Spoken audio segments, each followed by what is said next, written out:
beda.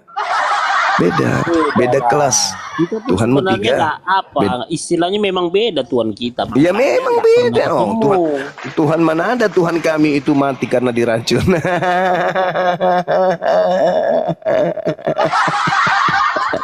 Mati karena diracun. Yang saya tahu itu biasanya mati karena minum racun itu ya pemabuk. Minum mati banyak anggur oplosan. Allahu Akbar, Masya Allah. Mudah-mudahan di bulan suci Ramadan ini banyak yang diwaraskan. Yohanes 19 nomor 30. Tapi kan Sesudah Yesus banyak murtad Bang Juma. Jadi gini loh, nanti tahun 2050 menghayal misalnya ini Islam sama Kristen di Indonesia. Iya, menghayal banyak yang murtad. Menghayal misalnya lagi. Menghayal kini. Sesudah Yesus minum anggur asam itu, anggur asam dia minum, anggur asam, maka matilah dia. Mana ada Tuhan kayak begitu? Mana ada yang mati minum anggur itu cuman peminum tua. Yang ada dulu di mana itu ada satu kampung itu diberitakan di TV nasional, gara-gara minum anggur campur baygon dicampur spiritus, mati mereka bermatian. ini apa untung nggak dituhankan. Maaf ya, maaf. Saya bukan mau menistakan, ini yang tertulis, saya baru geli-geli aja. Jadi gitu. Jadi kalau berseberangan dari Kristen, sasa aja bagaimanapun asumsinya, narasinya, sasa aja menggambarkan Yesus itu sebagai apa, kan gitu. Bukan asumsi, ini tertulis, Bang. Iya. Gitu dong. Artinya Yohanes tidak bisa sudah jelas Yesus Tuhan gitu loh. Pada saat Yesus mati keracunan, apakah Bapak juga mati keracunan? Ilahi kan di surga. Oh, berarti dia yang nggak ikut mati. Keilahiannya kan nggak meninggalkan Yesus. Berarti dia dan Bapak tidak satu kalau begitu. Satu mati, satu hidup. Pada saat Yesus, aku dalam dia, dia dalam aku, kami adalah satu. Pada saat Yesus mati diracun, apakah Bapak ikut mati?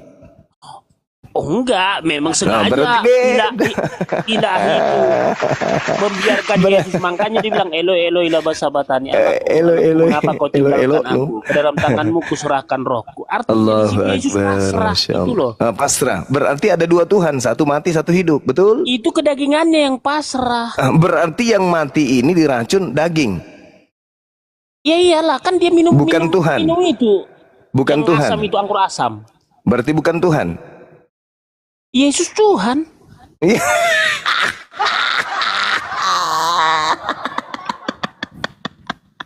Allahu Akbar, Masya Allah. Makanya kalau Kristen nggak bisa. Ada berapa Tuhan? Ada Tuhan mati diracun, ada Tuhan yang kebal racun. Ada berapa Tuhan di situ? Tuhan hanya satu, nggak ada dua, nggak ada tiga, nggak ada empat. Katanya Yesus Tuhan mati. Terus masih ada Tuhan yang hidup, berarti ada berapa Tuhan? Satu mati, satu hidup. Elohim. Jadi gini loh Bang Juma, Elohim Yahweh itu memakai rupa seorang hamba, yaitu Yesus. Ya tetapi kan mengosongkan dirinya menjadi daging. Nah, setelah dia mengosongkan dirinya, dia jadi apa? Ditanya lagi. Beratnya. Dulu sebelum ada internet, Kristen memang bisa melenggang jualan Tuhan. Sekarang susah. Susah Bang, susah karena internet menyediakan semua data. Tuhanmu ada 3, satu mati keracunan, yang satunya ada di langit katamu kan. Nah kamu katakan bahwa yang mati itu Yesus, daging. Nah apakah Yesus daging ini Tuhan? Tuhan. Berarti Tuhan Yesus mau mati, masih ada Tuhan yang lain. Susah memang, susah karena kamu ingin mengajarkan sesuatu yang 3 menjadi 1. Mustahile kawan, mustahile. Makanya kan saya bilang sama Bang Juma, kalau Kristen nggak main logika ke dalam keimanan. Gitu jadi loh. Main apa? Main apa? Makanya di dalam perjanjian baru Rasul Paulus kan katanya, kamu akan dianggap bodoh. Berarti memang orang Kristen dalam bertuhan tidak berakal. Memang kalau dia pakai akal pasti bakalan timbul pertanyaan seperti Bang Juma. Iya. Jadi kayak gitu loh. Jadi Banyak timbul pertanyaan. jadi untuk masuk Kristen, masuk Kristen harus mematikan akal, begitu. Bukan mematikan akal. Lalu tapi bagaimana caranya saya mau masuk Kristen kalau akal saya masih Jadi berfungsi? Begini loh Bang Juma, Tuhan bisa Gimana? apa aja. Dengar dulu Bang Kenapa Juma. lagi Tuhan yang bisa apa aja memang? Yang masalah ini konsep ketuhanannya Kristen. Makanya Ketika saya mau masuk Kristen, saya harus mematikan akal dulu, betul? Makanya Yohanes 1 ayat 1 itu firman manusia. Yang firman menjadi salah, itu salah. Yang benar adalah Tuhan menjadi manusia. Kau baca Kolose 6, Filipi 2 nomor 6. Tuhanmu yang dewa itu menjadi kosong dirinya, lalu mengambil rupa manusia. Nggak ada lagi Tuhan. Dia sudah menjelma menjadi manusia.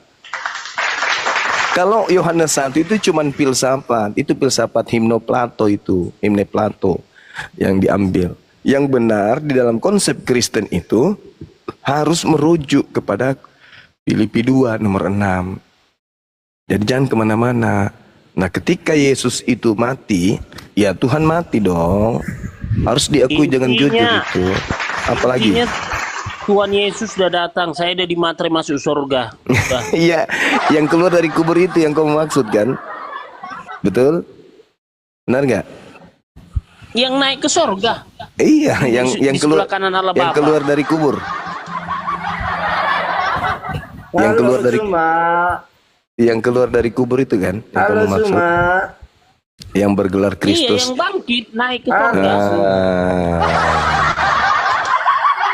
Bisa itu kau jawab pertanyaanku? Masalahnya itu di situ. Itu masalahnya karena Yesus yang asli menjelaskan kemudian akan muncul penyesat bergelar Yesus Kristus dilemparkan keluar dari kubur. Di dalam Yohanes 12 nomor 31 itu tertulis.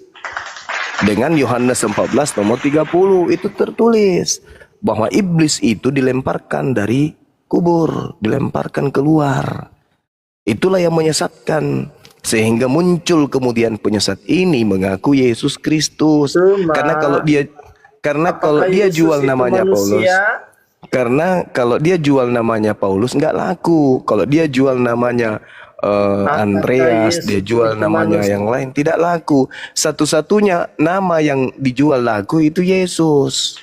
Makanya iblisnya menyamar menjadi Yesus, penyesatnya nyamar Yesus. Ya, kata siapa? Kata Yesus. Di mana tertulis? Matius 24 nomor 4 nomor 5. Dia akan menyesatkan banyak orang si Yesus Kristus itu. Kalianlah korbannya. Karena Yesus mengatakan kepada Bani Israel, wahai Bani Israel, waspadalah kepada Yesus yang datang kepadamu dengan mengatakan akulah Kristus. Dia akan menyesatkan banyak orang. Banyak orang yang disesatkan oleh Yesus Kristus, itulah kalian. Sederhana kan kawan-kawan? Jadi jangan gengsi lah. Temukan kebenaran itu dengan melunakkan hati, fungsikan akal. Anda akan sampai kepada poin kebenaran. Begitu. Boleh saya bertanya? Ya ini kenapa saudara Panada dari tadi keluar naik turun? Dia lagi sarap ya. Kita mau nanya sama Suma. Boleh kok. Iya, kenapa? Nggak sopan. Apakah Yesus manusia? Jelas manusia. Kalau yang dilahirkan Maria jelas manusia. Bukan kucing, Apakah bukan Muhammad pohon manusia? serai, bukan mangkok. Apakah Tapi dia adalah Muhammad manusia. Nabi Muhammad juga manusia sama seperti Yesus. Tapi Kristus yang datang kepada Paulus, dengar. Tapi Muhammad dengar. sekarang? Dengar. Tapi Kristus yang keluar dari kubur itu bukan manusia. Di mana tertulis bahwa Kristus yang keluar dari kubur itu bukan manusia? Tertulis di Galatia 1 nomor 11 nomor 12.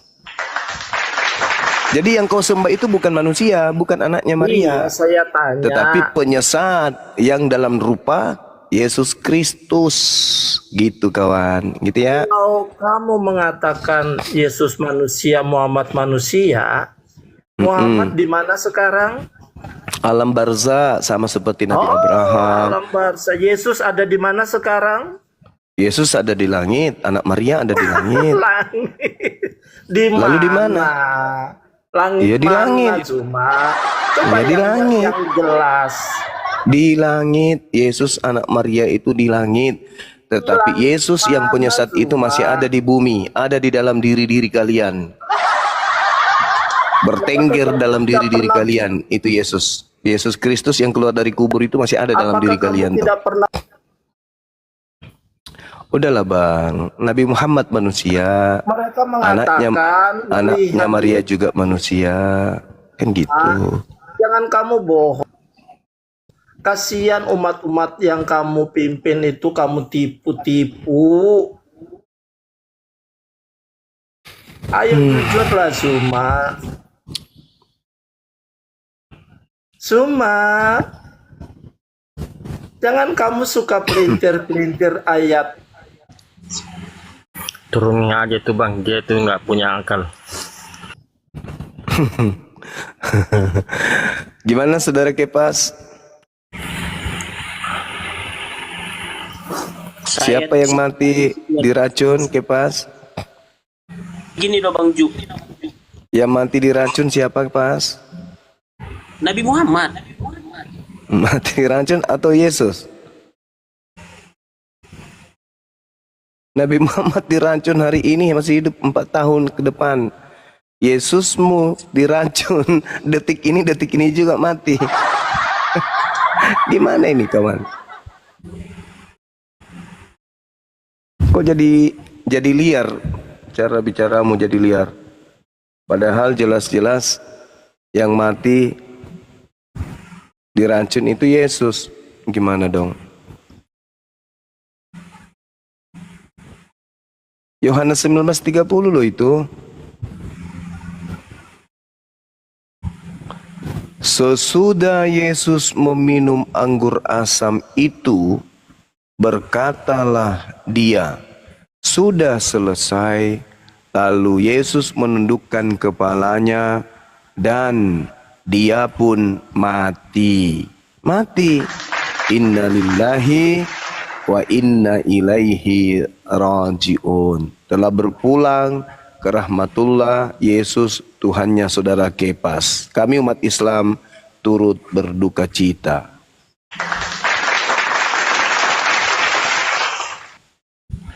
Ada lagi yang mengatakan Yesus sampai sekarang masih hidup. Ya memang. Kami umat Islam juga mengakui itu. Yesus yang anak Maria masih hidup. Yesus yang keluar dari kubur juga masih hidup. Kami akui itu. Kami akui. Yesus yang keluar dari kubur itulah yang membimbing kalian ya, ibadah minggu, makan babi. Itulah yang membimbing kalian.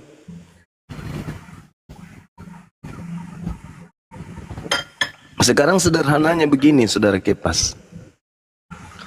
Yesus nih yang kami pun beriman kepada sosok yang datang lahir tanpa ayah. Kami umat Islam juga beriman.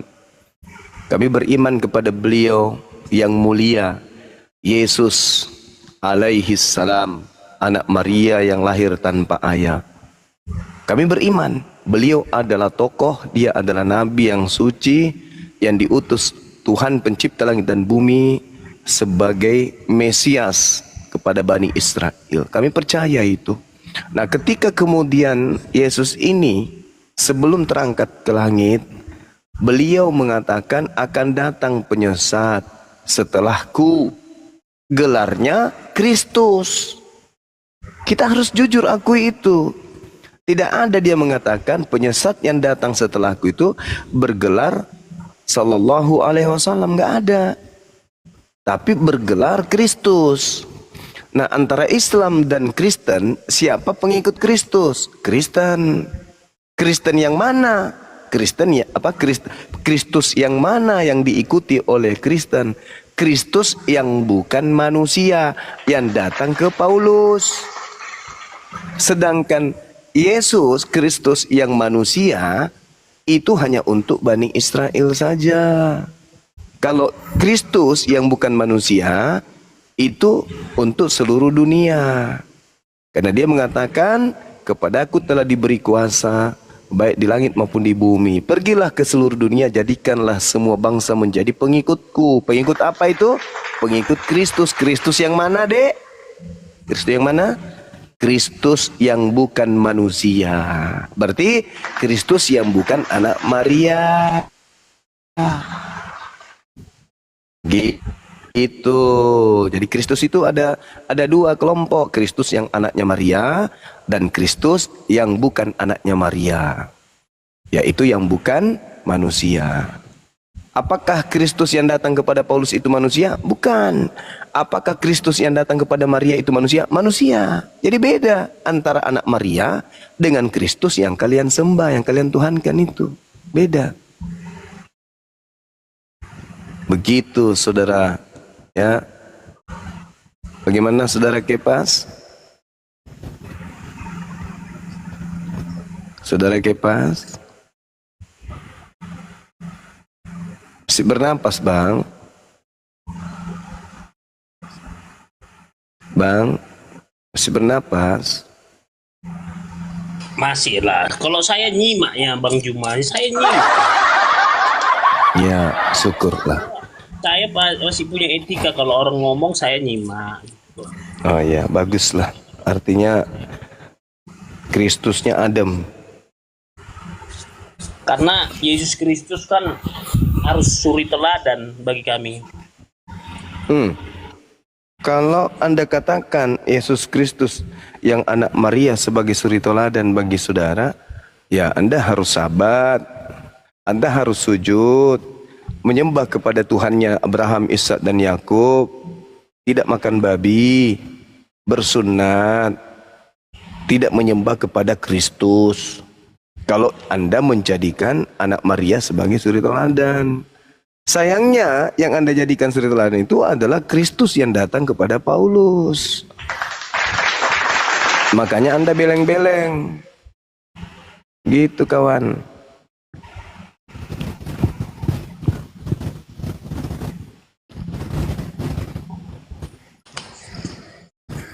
Tapi itulah yang saya bilang, penyesalan itu selalu datang terlambat kalau menyangkal Yesus sebagai Tuhan. Kata siapa? Kan barang siapa yang percaya denganku, karena akulah jalan kebenaran dan hidup, barang siapa yang percaya kepadaku, dia akan masuk surga. Oke, ketika Yesus berkata, aku diutus hanya kepada domba yang hilang dari umat Israel, apakah saudara Kepas percaya? Itu domba, maksudnya domba hanya khusus dan Israel? Enggak. Berarti Anda nggak percaya, Cak Kangkung. Matius 15 nomor 24, Yesus berkata, aku diutus hanya kepada domba yang hilang dari umat Israel. Apakah Anda percaya kepada ucapan Yesus itu?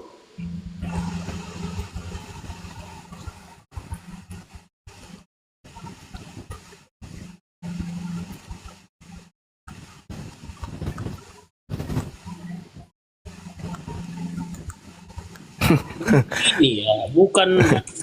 Jadi membaca Alkitab bukan sepotong-sepotong. Kalau kita kan ini harus percaya kepada Yesus, berarti ucapan Yesus yang harus Anda imani kan ya. Ketika dia berkata, aku hanya diutus kepada domba yang hilang dari umat Israel, kenapa Anda berat percaya? Sedangkan kami sendiri percaya, Anda tidak, kan aneh. Aneh itu. Itulah artinya bahwa ada kekuatan di dalam diri Anda yang dihasilkan dari alam gelap, sehingga akal Anda nggak berfungsi. Sedangkan untuk mengalahkan iblis, kita harus menggunakan akal. Anda belum bertempur dengan iblis, akal Anda sudah mati duluan. Bagaimana iblis tidak menguasai Anda? Sementara untuk melawan iblis, yang kita pakai melawannya itu akal. Kenapa kemudian iblis tidak menggoda kambing? Kenapa iblis tidak merayu babi. Kenapa iblis tidak menggoda monyet? Karena mereka tidak punya akal. Nah, Anda akalnya mati duluan.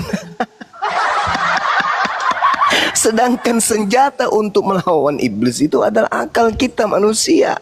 Ketika kemudian perintah Tuhan untuk menyembah Dia, hakikat yang maha tinggi, yang harus kita pakai sandaran untuk menopang itu adalah akal kita.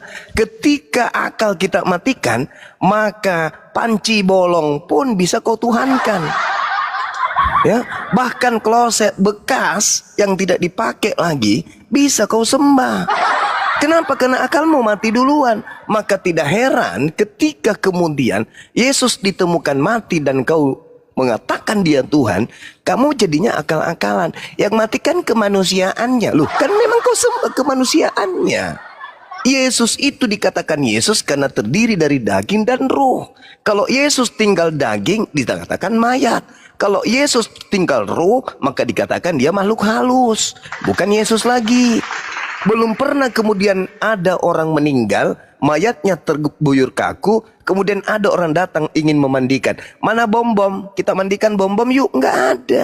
Orang datang mengatakan apa? Mana mayatnya? Biar kita mandikan. Enggak disebut lagi mana bom-bom. Karena bom-bom sudah meninggal dunia, tidak lagi disebut namanya. Enggak, karena dia bukan lagi manusia. Oh, dia masih hidup aja bukan manusia kok, apalagi sudah mati.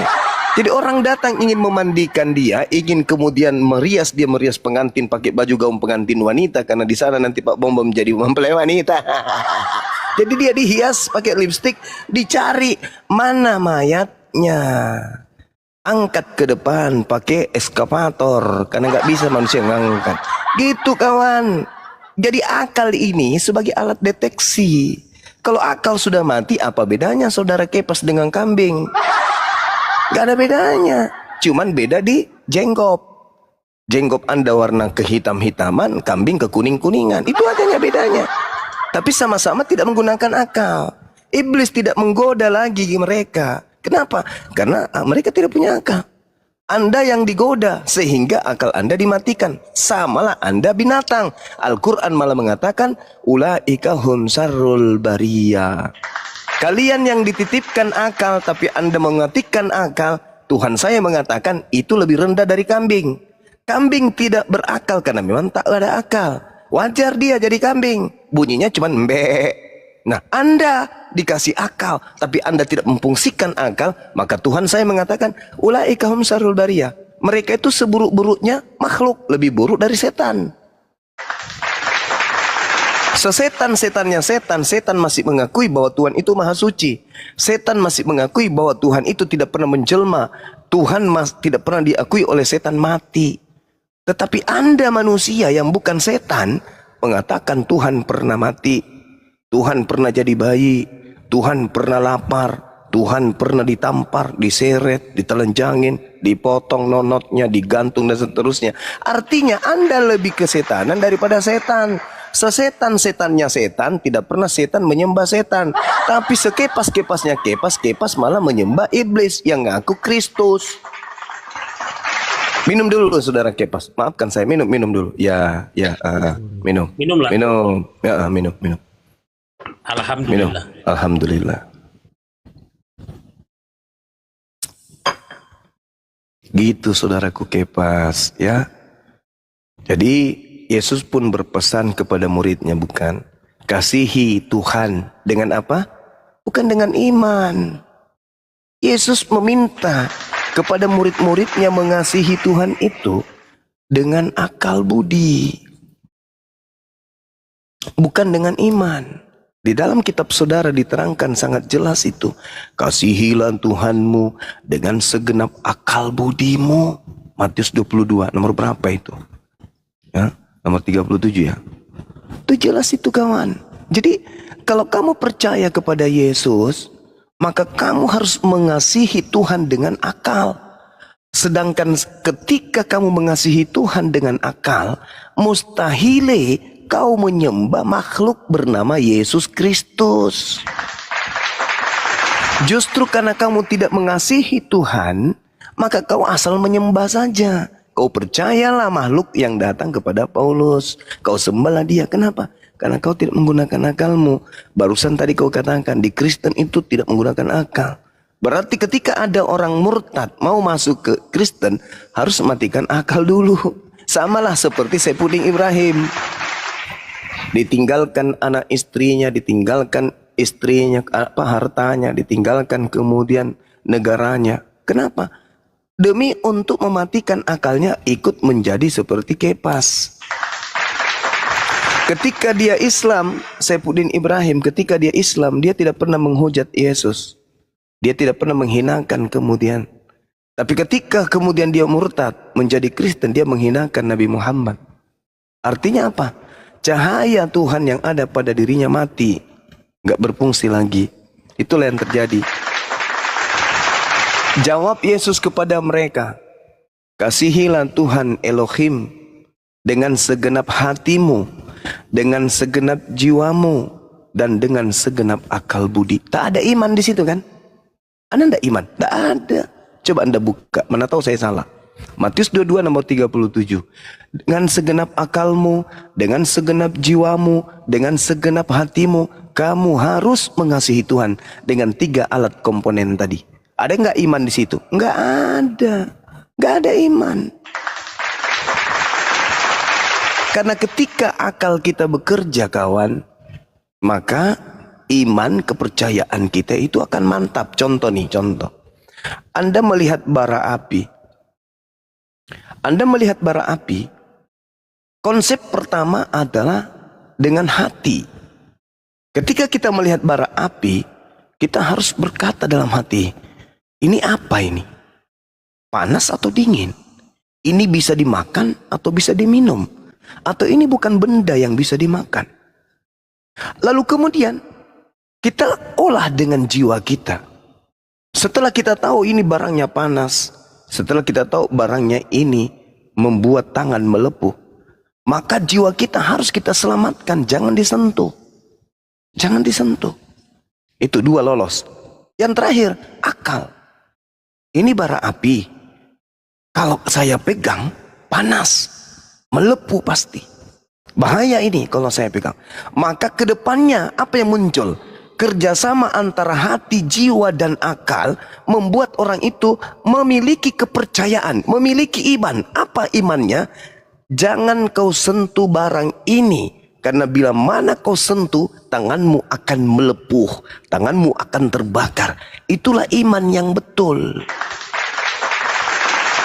Jadi kepercayaan bahwa bara api itu akan membakar tangan bila disentuh, itu adalah kepercayaan yang dihasilkan dari olahan hati, jiwa, dan akal. Tapi kalau manusia tidak punya hati, tidak punya jiwa, dan tidak punya akal, maka bara api itu bisa saja dianggapnya cendol. Bisa. Kenapa? Dia tidak pakai akal. Dipegangnya bengkak, melepuh tangannya, jiwanya tidak terselamatkan, mati dia, hatinya buta jadinya. Ini yang perlu saudara pahami. Jadi ketika asal mangap saja, asal congor, asal percaya, yang ada hanya membantah, Yesusnya mengatakan hatimu, setelah itu apa? Jiwamu, setelah itu apa? Yang terakhir, akalmu. Kerjasama antara hati, jiwa, dan akal dalam satu objek akan melahirkan suatu kedikdayaan percaya kepada sesuatu. Ayo. Tapi kalau akal mati, sekali lagi saya katakan, kalau akal mati, meskipun hatimu itu ada, jiwamu sebagai manusia ada, tetapi akalmu mati, sendal bolong pun bisa kau tuhankan. Tuh. Itu. Makanya harus berhati-hati. Mengasihi Tuhan harus dengan akal. Karena kalau kita tidak mengasihi Tuhan dengan akal, ya tempat ayam mengeram pun bisa kau sembah. Karena kau tidak pakai akal. Coba Anda ke pasar memilih pakaian, memilih makanan. Akal kan? Akal. Apapun jadi akal. Anda pulang ke rumah. Kalau Anda tidak punya akal, Anda masuk rumah melalui jendela. Akal tidak berfungsi. Akal tidak berfungsi. Bisa jadi Anda naik rumah, masuk ke dalam rumah lewat plafon, padahal pintu terbuka. Kan gitu kan ya? Karena tidak menggunakan akal. Tetapi kalau kita menggunakan akal, maka semuanya akan tersusun sesuai dengan materi objek yang ada. Pencipta langit dan bumi harus kita temukan keberadaannya dengan akal sehat. Mati akal, obor, mati gelap, kita nggak bisa ngapa-ngapain. Coba Anda lihat orang gila, fisiknya kuat, oke, matanya masih bagus, kupingnya masih bagus, tapi karena akalnya mati, apa yang terjadi? Percuma fisik kuat, percuma kepala botak, percuma perut besar, percuma pantatnya tembem, otak, obor, cahaya mati, maka apapun ditabraknya, sampah dimakan, tidur di mana-mana, karena cahaya mati. Bagaimana bisa menemukan Tuhan cahaya mati? Sedangkan serpihan cahaya berupa akal yang Tuhan titipkan pada diri manusia, itulah alat untuk kemudian kita mengenal pencipta kita. Makanya Yesus mengatakan, kasihilah Tuhanmu dengan segenap hati, jiwa, dan juga akal.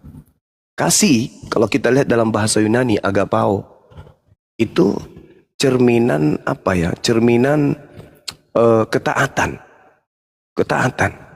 Artinya kasih itu mendekatkan diri intim kepada Tuhan. Intimlah kepada Tuhanmu dengan akalmu.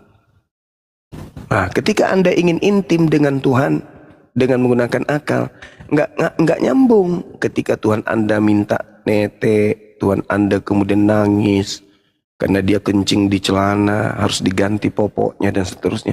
Nggak make. Makanya Yesus itu berpesan itu luar biasa pesannya. Karena kapan Anda memiliki Tuhan, tapi Tuhan yang Anda miliki, yang Anda sembah itu tidak sampai kepada kodrat akal Anda, maka tertolak.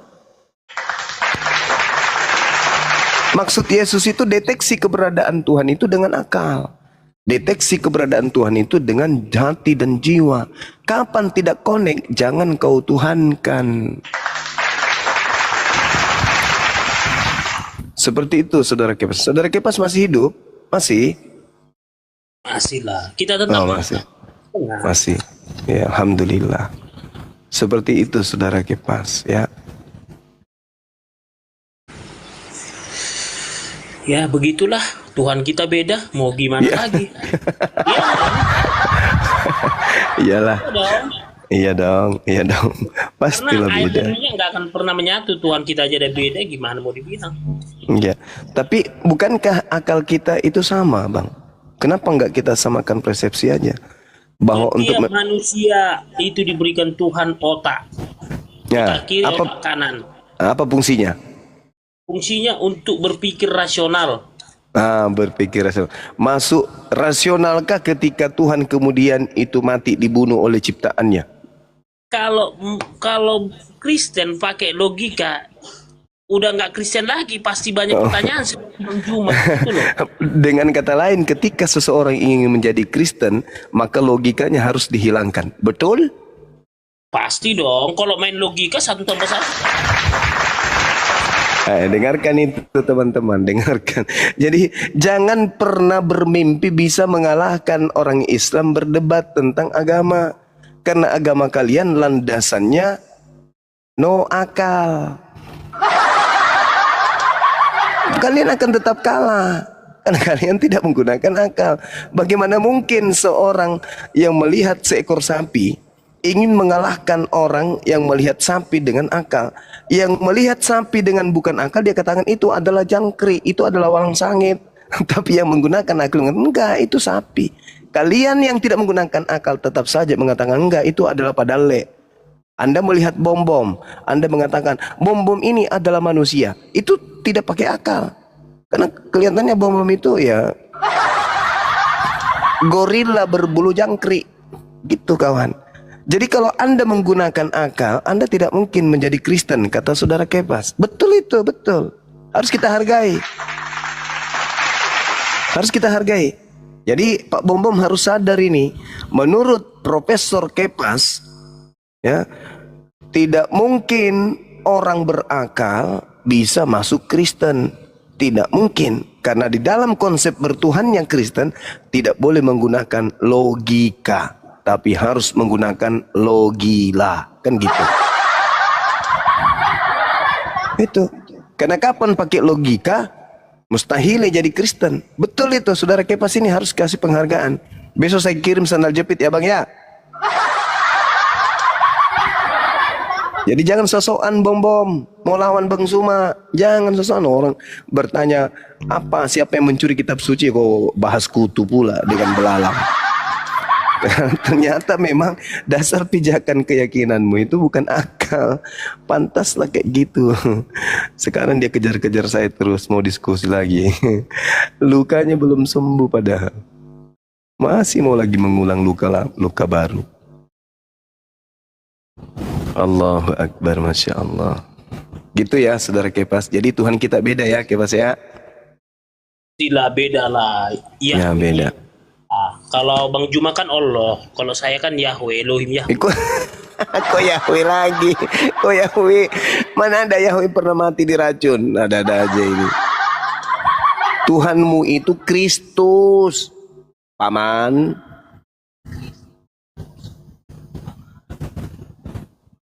Yahweh tidak pernah bergelar Kristus. Malam Bang Juma, assalamualaikum. Malam kawan, malam silakan. Mungkin ada yang bisa kita bagi dua aja ya, nggak usah Kepas. Diskusi ini sih menarik ya. Iya. Barang-barang